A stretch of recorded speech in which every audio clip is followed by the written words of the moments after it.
Hello hi ಮಕ್ಕಳ. 4ನೇ ತರಗತಿಯ 14ನೇ ಪಾಠ 14 ಹುತಾತ್ಮ ಬಾಲಕದ ಬಗ್ಗೆ ತಿಳ್ಕೊಳ್ಳೋಣ. ಪಾಠ 14 ಹುತಾತ್ಮ ಬಾಲಕ.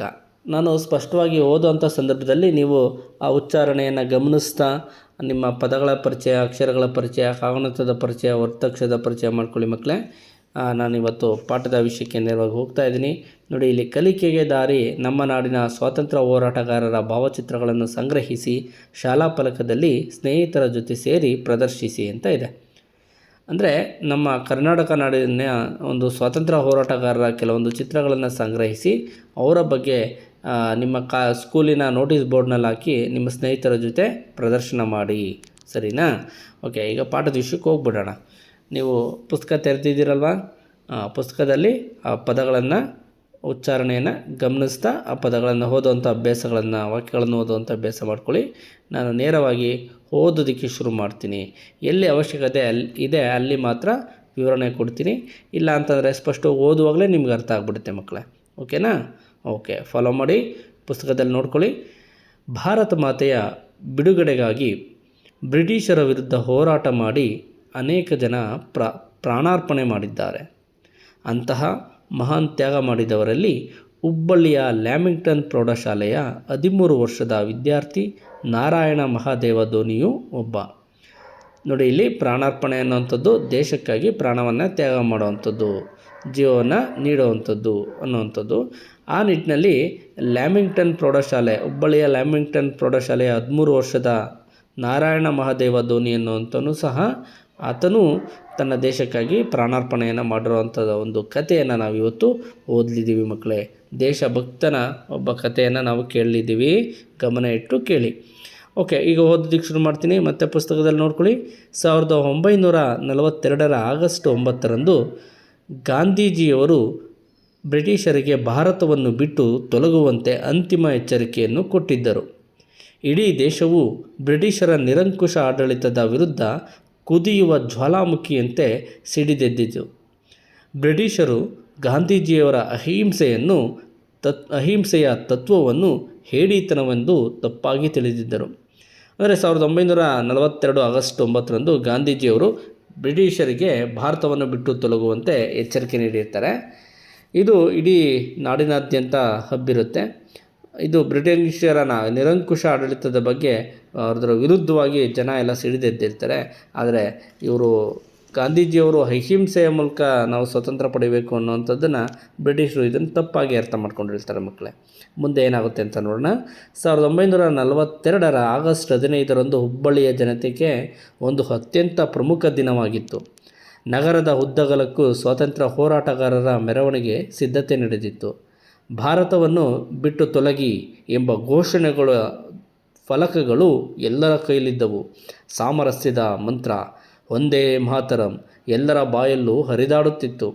ಭಾರತ್ ಮಾತಾ ಕಿ ಜೈ, ಬ್ರಿಟಿಷರೇ ಭಾರತ ಬಿಟ್ಟು ತೊಲಗಿ, ಚಲೆ ಜಾವ್ ಘೋಷಣೆಗಳೊಂದಿಗೆ ಸಾವಿರಾರು ಜನರು ಹುಬ್ಬಳ್ಳಿಯ ಹೃದಯ ಭಾಗದಂತಿರುವ ದುರ್ಗದ ಬಯಲು ಚೌಕದಲ್ಲಿ ಸೇರಿದ್ದರು.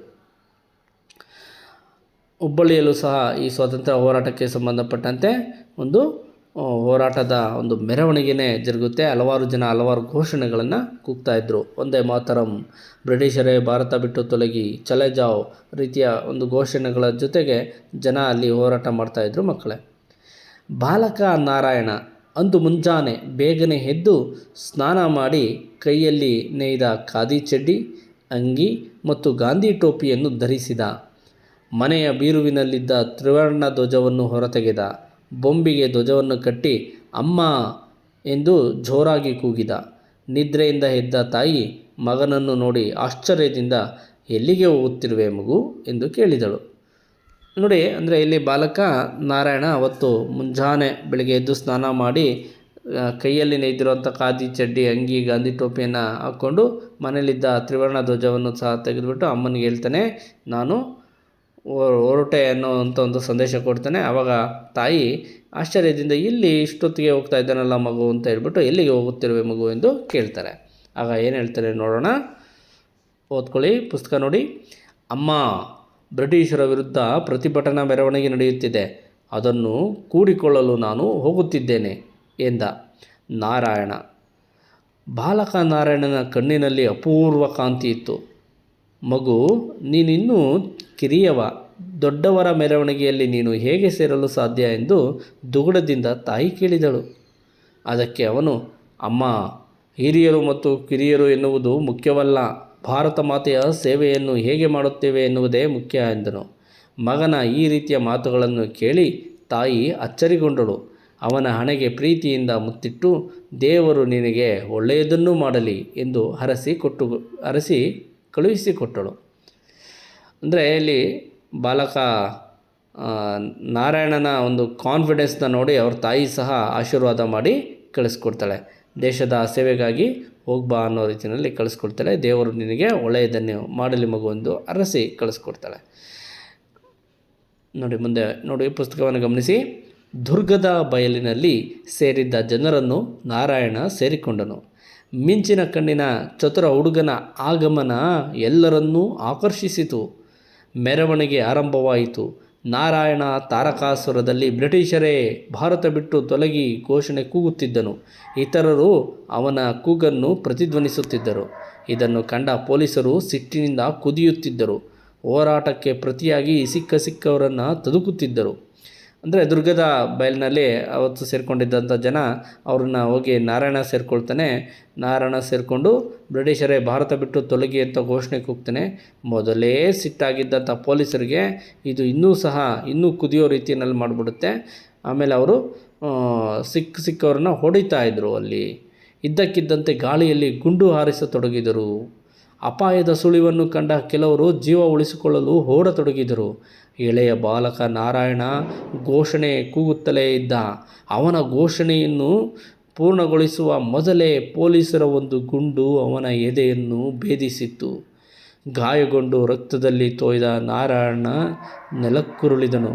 ತಕ್ಷಣ ಅವನನ್ನು ಆಸ್ಪತ್ರೆಗೆ ಸೇರಿಸಲಾಯಿತು. ಮೃತ್ಯುವಿನ ಬದುಕಿಗಾಗಿ ಹೋರಾಡುತ್ತಿದ್ದ ನಾರಾಯಣನನ್ನು ನೋಡಲು ಕೆಲವು ಬ್ರಿಟಿಷ್ ಅಧಿಕಾರಿಗಳು ಆಸ್ಪತ್ರೆಗೆ ಬಂದರು. ಆಂಗ್ಲ ಅಧಿಕಾರಿಯೊಬ್ಬ, ನಿನಗೆ ಏನು ಬೇಕು ಎಂದು ಕೇಳಿದ. ಸಾವಿನಂಚಿನಲ್ಲಿದ್ದ ಬಾಲಕ ತನ್ನ ನೋವನ್ನು ಮರೆತು ಸ್ವರಾಜ್ಯ ಎಂದುತ್ತರಿಸುತ್ತಲೇ ತನ್ನ ಕೊನೆಯುಸಿರೆಳೆದ. ಅಂದರೆ ಅಲ್ಲಿ ಗಾಳಿಗೆ ಗುಂಡು ಹಾರಿಸುವಂಥ ಸಂದರ್ಭದಲ್ಲಿ ಜನ ಎಲ್ಲ ಅಲ್ಲೋಲ ಕೊಲ್ಲೋಲವಾಗಿ ಓಡುತ್ತಾಯಿದ್ರು. ಅದ್ರ ಮಧ್ಯದಲ್ಲೂ ಸಹ ನಾರಾಯಣ ಭಾರತವನ್ನು ಬಿಟ್ಟು ತೊಲಗಿ ಘೋಷಣೆ ಕೂಗ್ತಾ ಇದ್ದ. ಬ್ರಿಟಿಷರ ಗುಂಡು ಬಂದು ಅವನ ಎದೆಗೆ ತಾಕ್ತು. ಅವನು ಕುಸಿದು ಬಿದ್ದ.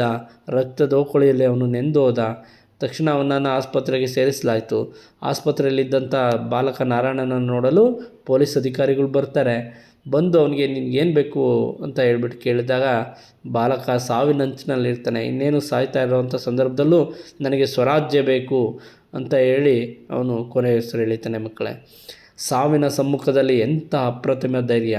ಹುತಾತ್ಮ ಬಾಲಕ ನಾರಾಯಣ ಹೀಗೆ ಒಂದು ದಂತಕಥೆಯಾದ. ಅವನ ನೆನಪು ದೇಶವಾಸಿಗಳ ಹೃದಯದಲ್ಲಿ ಇಂದಿಗೂ ಚಿರಸ್ಥಾಯಿಯಾಗಿ ಉಳಿದಿದೆ. ಹುಬ್ಬಳ್ಳಿ ಜನ, ಕರ್ನಾಟಕದ ಜನ ಈಗಲೂ ಸಹ ನಾರಾಯಣನನ್ನು, ಅವನ ಹೋರಾಟವನ್ನು ನೆನಪಿಸ್ಕೊಳ್ತಾರೆ. ಮಕ್ಕಳೇ, ಅಂದರೆ ದೇಶಕ್ಕಾಗಿ, ಸಮಾಜಕ್ಕಾಗಿ ತನ್ನ ಪ್ರಾಣವನ್ನು ಅವನು ತ್ಯಾಗ ಮಾಡಿದ್ದ. ಓಕೆ, ಇದರ ಒಂದು ಸಾರಾಂಶ ಏನು? ಸ್ವತಂತ್ರ ಜೀವನ ಬದುಕಿಗೆ ಸಾಧನ. ಯಾರ ಹಂಗಿನಲ್ಲೂ ಇರಬಾರ್ದು, ಯಾರ ಒಂದು ನಿಯಂತ್ರಣದಲ್ಲೂ ಇರಬಾರ್ದು. ನಮ್ಮ ದೇಶ, ನಮ್ಮ ರಾಜ್ಯ, ನಮ್ಮ ಕುಟುಂಬಗಳು ಸ್ವತಂತ್ರವಾಗಿ ಬದುಕಬೇಕು ಅನ್ನುವಂಥದ್ದನ್ನು ಈ ಒಂದು ಪಾಠ ನಮಗೆ ಹೇಳ್ಕೊಡುತ್ತೆ. ಮಕ್ಕಳೇ, ಸರಿ, ಈಗ ಕೆಲವೊಂದು ಪದಗಳ ಅರ್ಥವನ್ನು ತಿಳ್ಕೊಳ್ಳೋಣ. ತ್ಯಾಗ, ತೊರೆಯುವಿಕೆ ಅಥವಾ ಬಿಡುವುದು. ತೊಲಗು, ಬಿಟ್ಟು ಹೋಗು. ಘೋಷಣೆ, ಗಟ್ಟಿಯಾಗಿ ಕೂಗು. ಬಯಲು, ವಿಶಾಲವಾದ ಜಾಗ. ಪ್ರತಿಭಟನೆ, ವಿರೋಧ. ಕ್ರಾಂತಿ, ಬೆಳಕು.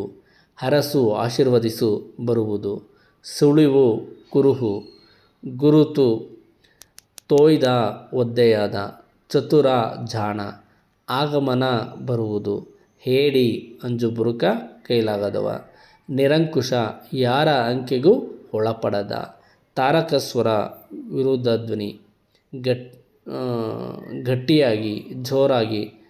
ಮೃತ್ಯು, ಸಾವು. ಅಹಿಂಸೆ, ಹಿಂಸೆ ಮಾಡದಿರುವುದು. ಟಿಪ್ಪಣಿ ತಿಳ್ಕೊಳ್ಳೋಣ. ಪ್ರಾಣಾರ್ಪಣೆ, ಒಳ್ಳೆಯ ಕಾರ್ಯಕ್ಕಾಗಿ ಪ್ರಾಣ ತ್ಯಾಗ ಮಾಡುವುದು. ಹುತಾತ್ಮ, ದೇಶದ ಹಿತ, ಜನತೆಯ ಹಿತ ಇತ್ಯಾದಿ ಧ್ಯೇಯ ಸಾಧನೆಗಾಗಿ ಪ್ರಾಣವನ್ನು ಅರ್ಪಿಸುವವ. ಚಿರಸ್ಥಾಯಿ, ಹೆಚ್ಚು ಕಾಲ ಇರುವುದು. ಸ್ವರಾಜ್ಯ ಸ್ವತಂತ್ರವಾದ ರಾಜ್ಯ, ಯಾರ ಅಧೀನಕ್ಕೂ ಒಳಪಡದ ರಾಜ್ಯ. ಈಗ ಕೆಲವೊಂದು ಅಭ್ಯಾಸವನ್ನು ನೋಡೋಣ, ಪ್ರಶ್ನೋತ್ತರಗಳ ಬಗ್ಗೆ ತಿಳ್ಕೊಳ್ಳೋಣ ಮಕ್ಕಳೇ. ಮೊದಲಿಗೆ ಒಂದೊಂದು ವಾಕ್ಯದಲ್ಲಿ ಉತ್ತರ ಬರೆಯಿರಿ. ಮೊದಲನೇ ಪ್ರಶ್ನೆ, ಬ್ರಿಟಿಷರಿಗೆ ಭಾರತವನ್ನು ಬಿಟ್ಟು ತೊಲಗಿ ಎಂದು ಎಚ್ಚರಿಕೆ ಕೊಟ್ಟವರು ಯಾರು? ಉತ್ತರ, ಗಾಂಧೀಜಿಯವರು. ಬ್ರಿಟಿಷರು ಭಾರತವನ್ನು ಬಿಟ್ಟು ತೊಲಗಿ ಎಂದು ಎಚ್ಚರಿಕೆ ಕೊಟ್ಟಿದ್ದರು. ಎರಡನೇ ಪ್ರಶ್ನೆ, ಹುಬ್ಬಳ್ಳಿಯ ಜನತೆಗೆ ಪ್ರಮುಖವಾಗಿದ್ದ ದಿನ ಯಾವುದು? ಉತ್ತರ, 1942 ಆಗಸ್ಟ್ 15 ಹುಬ್ಬಳ್ಳಿಯ ಜನತೆಗೆ ಒಂದು ಅತ್ಯಂತ ಪ್ರಮುಖ ದಿನವಾಗಿತ್ತು. ಪ್ರಶ್ನೆ 3, ನಾರಾಯಣನ ತಾಯಿ ಏನೆಂದು ಮಗನನ್ನು ಹರಸಿದಳು? ಉತ್ತರ, ನಾರಾಯಣನ ತಾಯಿ ದೇವರು ನಿನಗೆ ಒಳ್ಳೆಯದನ್ನು ಮಾಡಲಿ ಮಗು ಎಂದು ಹರಸಿದಳು. ನಾರಾಯಣನು ಕೂಗಿದ ಘೋಷಣೆ ಯಾವುದು? ನಾರಾಯಣನು ಬ್ರಿಟಿಷರೇ ಭಾರತವ ಬಿಟ್ಟು ತೊಲಗಿ ಘೋಷಣೆ ಕೂಗಿದರು. ಸಾವಿನ ಅಂಚಿನಲ್ಲಿದ್ದ ಬಾಲಕ ಏನನ್ನು ಕೇಳಿದ? ಸಾವಿನ ಅಂಚಿನಲ್ಲಿದ್ದ ಬಾಲಕ ತನ್ನ ನೋವನ್ನು ಮರೆತು ಸ್ವರಾಜ್ಯ ಬೇಕೆಂದು ಕೇಳಿದನು. ಎರಡನೇ ಮುಖ್ಯ ಪ್ರಶ್ನೆ, 2-3 ವಾಕ್ಯಗಳಲ್ಲಿ ಉತ್ತರ ಬರೆಯಿರಿ. ಪ್ರಶ್ನೆ 1, ಬಾಲಕ ನಾರಾಯಣ ಮುಂಜಾನೆ ಎದ್ದು ಹೇಗೆ ಸಿದ್ಧನಾದನು? ಉತ್ತರ, ನಾರಾಯಣ ಅಂದು ಮುಂಜಾನೆ ಬೇಗನೆ ಎದ್ದು ಸ್ನಾನ ಮಾಡಿ ಕೈಯಲ್ಲಿ ನೇಯ್ದ ಖಾದಿ ಚಡ್ಡಿ, ಅಂಗಿ ಮತ್ತು ಗಾಂಧಿ ಟೋಪಿಯನ್ನು ಧರಿಸಿದ. ಮನೆಯ ಬೀರುವಿನಲ್ಲಿದ್ದ ತ್ರಿವರ್ಣ ಧ್ವಜವನ್ನು ತೆಗೆದುಕೊಂಡು ಬ್ರಿಟಿಷರ ವಿರುದ್ಧ ಪ್ರತಿಭಟನಾ ಮೆರವಣಿಗೆಯಲ್ಲಿ ಭಾಗವಹಿಸಲು ಸಿದ್ಧನಾದನು. ಪ್ರಶ್ನೆ 2, ನಾರಾಯಣನ ತಾಯಿ ಏಕೆ ಅಚ್ಚರಿಗೊಂಡಳು? ಉತ್ತರ, ಬ್ರಿಟಿಷರ ವಿರುದ್ಧ ನಡೆಯುತ್ತಿದ್ದ ಪ್ರತಿಭಟನಾ ಮೆರವಣಿಗೆಯಲ್ಲಿ ಭಾಗವಹಿಸಲು ಹೊರಟು ನಿಂತ ನಾರಾಯಣನ ಕಣ್ಣಿನಲ್ಲಿ ಅಪೂರ್ವ ಕಾಂತಿ ಇತ್ತು. ಮಗು, ನೀನು ಇನ್ನೂ ಕಿರಿಯವ, ದೊಡ್ಡವರ ಮೆರವಣಿಗೆಯಲ್ಲಿ ನೀನು ಹೇಗೆ ಸೇರಲು ಸಾಧ್ಯ ಎಂದು ದುಗುಡದಿಂದ ತಾಯಿ ಕೇಳಿದಳು. ಅದಕ್ಕೆ ಅವನು, ಅಮ್ಮ, ಹಿರಿಯರು ಮತ್ತು ಕಿರಿಯರು ಎನ್ನುವುದು ಮುಖ್ಯವಲ್ಲ, ಭಾರತ್ ಮಾತೆಯ ಸೇವೆಯನ್ನು ಹೇಗೆ ಮಾಡುತ್ತೇವೆ ಎನ್ನುವುದೇ ಮುಖ್ಯ ಎಂದನು. ಮಗನ ಈ ರೀತಿಯ ಮಾತುಗಳನ್ನು ಕೇಳಿ ತಾಯಿ ಅಚ್ಚರಿಗೊಂಡಳು. ಪ್ರಶ್ನೆ 3, ಪೊಲೀಸರು ಸಿಟ್ಟಿನಿಂದ ಏಕೆ ಕುದಿಯುತ್ತಿದ್ದರು? ಉತ್ತರ, ದುರ್ಗದ ಬಯಲಿನಲ್ಲಿ ಸೇರಿದ್ದ ಜನರನ್ನು ನಾರಾಯಣ ಸೇರಿಕೊಂಡನು. ಮಿಂಚಿನ ಕಣ್ಣಿನ ಚತುರ ಹುಡುಗನ ಆಗಮನ ಎಲ್ಲರನ್ನೂ ಆಕರ್ಷಿಸಿತು. ಮೆರವಣಿಗೆ ಆರಂಭವಾಯಿತು. ನಾರಾಯಣ ತಾರಕಾಸುರದಲ್ಲಿ ಬ್ರಿಟಿಷರೇ ಭಾರತ ಬಿಟ್ಟು ತೊಲಗಿ ಘೋಷಣೆ ಕೂಗುತ್ತಿದ್ದನು. ಇತರರು ಅವನ ಕೂಗನ್ನು ಪ್ರತಿಧ್ವನಿಸುತ್ತಿದ್ದರು. ಇದನ್ನು ಕಂಡ ಪೊಲೀಸರು ಸಿಟ್ಟಿನಿಂದ ಕುದಿಯುತ್ತಿದ್ದರು. ಮುಂದಿನ ಮುಖ್ಯ ಪ್ರಶ್ನೆ, ಈ ಮಾತನ್ನು ಯಾರು ಯಾರಿಗೆ ಹೇಳಿದರು? ಎಲ್ಲಿಗೆ ಹೋಗುತ್ತಿರುವೆ ಮಗು? ಉತ್ತರ, ಯಾರು? ತಾಯಿ. ಯಾರಿಗೆ? ನಾರಾಯಣನಿಗೆ. ಪ್ರಶ್ನೆ 2, ಅಮ್ಮ, ಹಿರಿಯರು ಮತ್ತು ಕಿರಿಯರು ಎನ್ನುವುದು ಮುಖ್ಯವಲ್ಲ. ಉತ್ತರ, ಯಾರು? ನಾರಾಯಣ. ಯಾರಿಗೆ? ತಾಯಿಗೆ. ಪ್ರಶ್ನೆ 3, ನಿನಗೆ ಏನು ಬೇಕು? ಉತ್ತರ, ಯಾರು? ಆಂಗ್ಲಾಧಿಕಾರಿ. ಯಾರಿಗೆ? ನಾರಾಯಣನಿಗೆ. ಸರಿ, ಈಗ ಭಾಷಾ ಚಟುವಟಿಕೆಯನ್ನು ನೋಡೋಣ ಮಕ್ಕಳೇ. ಕೊಟ್ಟಿರುವ ಪದ ಗಮನಿಸಿ ವಿರುದ್ಧಾರ್ಥಕ ಪದ ಬರೆಯಿರಿ. 1, ಅಹಿಂಸೆ, ವಿರುದ್ಧ ಪದ ಹಿಂಸೆ. 2, ಕಿರಿಯ, ವಿರುದ್ಧ ಪದ ಹಿರಿಯ. 3ನೇದು ಸಾಧ್ಯ, ವಿರುದ್ಧ ಪದ ಅಸಾಧ್ಯ. 4ನೇದು ಬೇಕು, ಬೇಡ. ಮಾದರಿಯಲ್ಲಿ ಸೂಚಿಸಿದಂತೆ ಪದ ಬಿಡಿಸಿ ಬರೆಯಿರಿ. ಮಾದರಿ: ಧೈರ್ಯವಂತ, ಧೈರ್ಯ ಪ್ಲಸ್ ವಂತ; ಗುಣವಂತ, ಗುಣ ಪ್ಲಸ್ ವಂತ; ಶೌರ್ಯವಂತ, ಶೌರ್ಯ ಪ್ಲಸ್ ವಂತ; ಶಕ್ತಿವಂತ, ಶಕ್ತಿ ಪ್ಲಸ್ ವಂತ; ಬುದ್ಧಿವಂತ, ಬುದ್ಧಿ ಪ್ಲಸ್ ವಂತ; ಹಣವಂತ, ಹಣ ಪ್ಲಸ್ ವಂತ. ಕೊಟ್ಟಿರುವ ಪದಗಳನ್ನು ಬಳಸಿ ಸ್ವಂತ ವಾಕ್ಯ ರಚಿಸಿರಿ. ಘೋಷಣೆ: ಪರಿಸರ ನೋಡಿ, ಇಲ್ಲಿ ಸ್ವಂತ ವಾಕ್ಯದಲ್ಲಿ ಬರೀಬೇಕು. ಘೋಷಣೆ ಪದಕ್ಕೆ ಸ್ವಂತ ವಾಕ್ಯ ಇಲ್ಲಿ ನಿಮ್ಮ ಸ್ವಂತ ವಾಕ್ಯಗಳಲ್ಲಿ ಬರೀರಿ ಮಕ್ಕಳೇ. ನಾನು ಕೆಲವೊಂದು ಉದಾಹರಣೆಗಳನ್ನು ನಿಮಗೆ ಕೊಟ್ಟಿದ್ದೀನಿ, ಬರೆದಿದ್ದೀನಿ ಅಷ್ಟೇ. ಘೋಷಣೆ: ಪರಿಸರ ದಿನಾಚರಣೆ ಎಂದು ಕಾಡು ಬೆಳೆಸಿ ನಾಡು ಉಳಿಸಿ ಘೋಷಣೆ ಕೂಗಿದವು. 2ನೇದು ಅಹಿಂಸೆ: ಅಹಿಂಸೆ ನಮ್ಮ ಜೀವನದಲ್ಲಿ ಅಳವಡಿಸಿಕೊಳ್ಳಬೇಕು. 3ನೇದು ಜೋರಾಗಿ: ನಮ್ಮ ಬೆಕ್ಕು ಹಸಿದಾಗ ಜೋರಾಗಿ ಕೂಗುತ್ತದೆ. 4ನೇದು ಆಶ್ಚರ್ಯ: ಹಗಲು ರಾತ್ರಿ ಹೇಗೆ ಆಗುತ್ತವೆ ಎಂಬುದೇ ಆಶ್ಚರ್ಯ. 5 ಮೆರವಣಿಗೆ: ನಮ್ಮೂರಿನ ಜಾತ್ರೆಯಲ್ಲಿ ಜಾನಪದ ಮೆರವಣಿಗೆ ನಡೆಯಿತು. ಮುಂದಿನ ಮುಖ್ಯವಾದಂಥ ಭಾಗ ಈ ಕೆಳಗಿನ ಪದಗಳಿಗೆ ಶಬ್ದಕೋಶದಿಂದ ಅರ್ಥ ಹುಡುಕಿ ಬರೆಯಿರಿ. ನೋಡಿ, ಇಲ್ಲಿ ನೆರವು, ಹರಸು, ಅದ್ಭುತ, ಕಸುಬು ಅನ್ನುವಂಥ ಪದಗಳನ್ನು ಕೊಟ್ಟಿದ್ದಾರೆ. ಅದಕ್ಕೆ ಶಬ್ದಕೋಶದಿಂದ ನಿಮ್ಮ ಮನೆಯಲ್ಲಿ ನಿಮ್ಮ ಹತ್ರ ಇರೋವಂಥ ಡಿಕ್ಷನರಿಯಿಂದ ಅದರ ಅರ್ಥವನ್ನು ನೋಡಿ ಬರೆಯಿರಿ ಮಕ್ಕಳೇ. ನಾನು ಕೆಲವೊಂದು ಅರ್ಥವನ್ನು ಕೊಟ್ಟಿದ್ದೀನಿ ಇಲ್ಲಿ. ನೆರವಿಗೆ, ಸಹಾಯ, ಬೆಂಬಲ, ಆಸರೆ. ಅರಸುಗೆ, ಆರೈಸು, ಆಶೀರ್ವದಿಸು. ಅದ್ಭುತ, ಆಶ್ಚರ್ಯ, ವಿಸ್ಮಯ, ಅಸಾಧಾರಣ. ಕಸುಬು, ಕೆಲಸ, ಉದ್ಯೋಗ, ವೃತ್ತಿ. ನೆಕ್ಸ್ಟ್ ಬಳಕೆ ಚಟುವಟಿಕೆ. ಇಲ್ಲಿ ವೃತ್ತದೊಳಗಿನ ಒಂದು ಪದವನ್ನು ಅದರ ಸಮಾನಾರ್ಥಕ ಪದಗಳೊಂದಿಗೆ ಗೆರೆ ಎಳೆದು ಜೋಡಿಸಿ. ನೋಡಿ, ಇಲ್ಲಿ ವೃತ್ತದಲ್ಲಿ ಆಶ್ಚರ್ಯ ಅಂತ ಪದ ಕೊಟ್ಟಿದ್ದಾರೆ. ಇಲ್ಲಿ ಎಡಗಡೆ ಭಾಗದಲ್ಲಿ ಉಬ್ಬಸ, ಆನಂದ, ವಿಸ್ಮಯ, ಬೆರಗು ಕೊಟ್ಟಿದ್ದಾರೆ. ಬಲಭಾಗದಲ್ಲಿ ಬೆರಗು, ಅಚ್ಚರಿ, ಸಂತೋಷ ಅಂತ ಕೊಟ್ಟಿದ್ದಾರೆ. ಇಲ್ಲಿ ಆಶ್ಚರ್ಯ ಪದಕ್ಕೆ ಸೂಕ್ತವಾದಂಥ ಉತ್ತರವನ್ನು ನೀವು ಗುರುತಿಸಬೇಕು. ನಾನು ಇಲ್ಲಿ ಉತ್ತರವನ್ನು ಗುರುತಿಸಿ ಹಾಕಿದ್ದೀನಿ ನೋಡಿ ಮಕ್ಕಳೇ. ಆಶ್ಚರ್ಯ ಅನ್ನೋವಂಥದ್ದು ಬೆರಗುಗೊಳಿಸುವಂಥದ್ದು ಆಗುತ್ತೆ, ಅಚ್ಚರಿ ಆಗುತ್ತೆ, ಹಾಗೆ ಎಡಭಾಗದಲ್ಲಿರುವಂಥ ವಿಸ್ಮಯನೂ ಆಗುತ್ತೆ. ಅದನ್ನು ಗುರುತಿಸಿದ್ದೀನಿ, ಹಾಗೆ ನೀವು ಬರೆದುಕೊಳ್ಳಿ. ಓಕೆ, ಪ್ರಶ್ನೆ 2. ಕಾಡು ಅನ್ನೋಂಥ ವೃತ್ತದಲ್ಲಿರುವಂಥ ಒಂದು ಪದಕ್ಕೆ ಅರ್ಥ ಕೊಡುವಂಥದ್ದು. ಇಲ್ಲಿ ಎಡಭಾಗದಲ್ಲಿ ಬಯಲು, ಪಟ್ಟಣ, ಅಡವಿ ಅಂತ ಕೊಟ್ಟಿದ್ದಾರೆ. ಬಲಭಾಗದಲ್ಲಿ ಅರಣ್ಯ, ಪೀಡಿಸು, ಕಾನನ ಅಂತ ಇದೆ. ಕಾಡು ಅನ್ನೋ ಪದ ಅರ್ಥ ಕೊಡುವಂಥದ್ದು ಅಡವಿ ಕೊಡುತ್ತೆ. ಎಡಭಾಗದಲ್ಲಿರುವಂಥದ್ದು ಉತ್ತರ ನಾನು ಹಾಕಿದ್ದೀನಿ ನೋಡಿ, ಅಡವಿ. ಹಾಗೆಯೇ ಬಲಭಾಗದಲ್ಲಿ ಅರಣ್ಯ ಮತ್ತು ಕಾನನ ಅಂದ್ರೂ ಕಾಡೆ ಮಕ್ಕಳೇ. ಓಕೆ, ಮುಂದಿನ ಪ್ರಶ್ನೆ. ಚತುರ, ಗುರುತು, ಕುರುಹು, ನೆನಪು ಅಂತ ಕೊಟ್ಟಿದ್ದರೆ ಅರ್ಥ ಬರುವಂಥದ್ದು ಸುಳಿವು ಅನ್ನೋ ಪದಕ್ಕೆ ಅರ್ಥ ಬರಬೇಕು. ಅದಕ್ಕೆ ಉತ್ತರ ಸುಳಿವಿಗೆ ಗುರುತು ಅನ್ನುವಂಥದ್ದು ಬರುತ್ತೆ ಮತ್ತು ಕುರುಹು ಅಂತ ಬರುತ್ತೆ ಮಕ್ಕಳೇ. ಇದನ್ನು ನೀವು ಅರ್ಥವನ್ನು ಹಾಕ್ಕೊಳ್ಳಿ.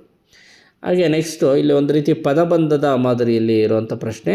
ಕೊಟ್ಟಿರುವ ಅಕ್ಷರ ಬಳಸಿ ಪದ ರಚಿಸಿ, ಅಕ್ಷರಬಂಧ ಪೂರ್ಣಗೊಳಿಸಿ, ರಚನೆಯಾದ ಪದಗಳನ್ನು ಖಾಲಿ ಜಾಗದಲ್ಲಿ ಬರೆಯಿರಿ. ಇಲ್ಲಿ ಅಕ್ಷರಗಳು ಕೊಟ್ಟಿರುವಂಥದ್ದು ಡೆ, ನ, ರ, ನೆ, ಉ. ಈ 5 ಅಕ್ಷರಗಳನ್ನು ನೀವು ಅಗತ್ಯ ಬಿದ್ದಿರೋ ಕಡೆ ನೀವು ಹಾಕಿ ಉತ್ತರವನ್ನು ಬರೀಬೇಕಾಗುತ್ತೆ. ಓಕೆ, ಈಗ ಉತ್ತರನ ನಾನು ಬರೆದಿರೋವಂಥದ್ದನ್ನು ನೋಡಿ. ಇಲ್ಲಿ ಮೊದಲೇ ಈಗಾಗಲೇ ಅದರಲ್ಲಿ ಇರೋವಂಥ ಅಕ್ಷರಗಳು ಪ, ಯ ಅಂತ ಇದೆ. ಅದಕ್ಕೆ ನ ಸೇರಿಸಿದ್ರೆ ಏನಾಗುತ್ತೆ ಮಕ್ಕಳೇ? ಪಯಣ ಅಂತ ಆಗುತ್ತೆ. ಹಾಗೆಯೇ ಇನ್ನೊಂದು ಅಕ್ಷರ ಆ ಮತ್ತು ಸು ಅಂತ ಕೊಟ್ಟಿದ್ರೆ ಅದ್ರ ಮಧ್ಯೆ ಯಾವ ಅಕ್ಷರ ಹಾಕಬೇಕು? ರ ತೆಗೆದು ಅಲ್ಲಿ ಹಾಕಿ ಅಲ್ಲೇನಾಗುತ್ತದು ಹರಸು ಆಗುತ್ತೆ. ಹಾಗೆಯೇ ಮೇಲಿಂದ ಕೆಳಗಡೆಗೆ ಬಂದು ಪ ಡೆ ಹಾಕಿ ಪಡೆ ಆಗುತ್ತೆ. ಹ ನ ತೆ ಆಯಿತು. ಹಾಗೆಯೇ ನೆಕ್ಸ್ಟು ನೆ ಸು ಆಯಿತು. ನೆರವು ಹೂ ಹಾಕಿಯಲ್ಲಿ ಸಾವು ಆಗುತ್ತೆ, ನೆರವು ಆಗುತ್ತೆ. ಈ ರೀತಿಯಲ್ಲಿ ಪದಗಳನ್ನು ಒಂದು ಅಕ್ಷರವನ್ನು ಸೇರಿಸೋದ್ರ ಮೂಲಕ ಎರಡೂ ಕಡೆಯಿಂದಲೂ ಅರ್ಥ ಬರುವಂಥ ಪದಗಳನ್ನು ರಚಿಸಬೇಕು ಮಕ್ಕಳೇ. ನೋಡಿ, ಇಲ್ಲಿ ಮತ್ತೊಮ್ಮೆ ಓದ್ತೀನಿ. ಎಡದಿಂದ ಬಲಕ್ಕೆ ಪಯಣ, ಹರಸು, ನೆರವು ಪದಗಳು ಬಂದಿದೆ. ಹಾಗೆ ಮೇಲಿನಿಂದ ಕೆಳಕ್ಕೆ ಪಡೆ, ಹಣತೆ, ನೆನೆಸು, ಸಾವು ಅನ್ನೋಂಥ ಪದಗಳು ಬಂದಿವೆ. ಈ ಥರದ ಪದಬಂಧಗಳನ್ನು ರಚನೆ ಮಾಡಿ ಆಟ ಆಡಿ ಮಕ್ಕಳೇ ನಿಮ್ಮ ಸ್ನೇಹಿತರ ಜೊತೆಗೆ. ಓಕೆ, ಜಾಣಮರಿ, ನೀನೀಗ ಪಠ್ಯವನ್ನು ಓದಿದ ನಂತರ ಹೇಗೆ, ಏಕೆ ಎಂಬ ಪ್ರಶ್ನೆಗಳಿಗೆ ಉತ್ತರಿಸುವ ಸಾಮರ್ಥ್ಯವನ್ನು ನಿನ್ನದಾಗಿಸಿಕೊಂಡಿರುವೆ ಅಲ್ಲವೇ? ಓಕೆ, ಇವತ್ತಿನ ಪಾಠವನ್ನು ಮುಗಿಸ್ತಾ ಇದ್ದೀನಿ. ನಿಮಗೆ ಪ್ರಶ್ನೋತ್ತರಗಳನ್ನು ನಾನು ಸುಲಭವಾಗಿ ತಿಳಿಸುವಂಥ ಪ್ರಯತ್ನ ಮಾಡಿದ್ದೀನಿ ಮತ್ತು ಪಾಠವನ್ನು ಸ್ಪಷ್ಟವಾಗಿ ಓದುವಂಥ ಸಂದರ್ಭದಲ್ಲಿ ನೀವು ಅರ್ಥ ಮಾಡ್ಕೊಂಡಿದ್ದೀರಾ ಅಂತ ಹೇಳ್ತೀನಿ. ನಿಮಗೆ ಮುಂದೆನೂ ಸಹ ಅನೇಕ ಕನ್ನಡದ ಪಾಠದ ವಿಷಯಗಳನ್ನು ತಿಳಿಸ್ಕೊಡ್ಲಿದ್ದೀನಿ. ಹಾಗಾಗಿ ನನ್ನ ಚಾನಲನ್ನು ಸಬ್ಸ್ಕ್ರೈಬ್ ಮಾಡಿ ಮತ್ತು ಫಾಲೋ ಮಾಡ್ತಾಯಿರಿ. ನಿಮ್ಮ ಪೇರೆಂಟ್ಸ್ಗೂ ಸಹ ಈ ಒಂದು ಚಾನಲ್ನ ಹಾಕ್ಕೊಡೋದಕ್ಕೆ ನೀವು ಕೇಳ್ತಾಯಿರಿ ಮಕ್ಕಳೇ. ಓಕೆ, ಬಾಯ್ ಬಾಯ್.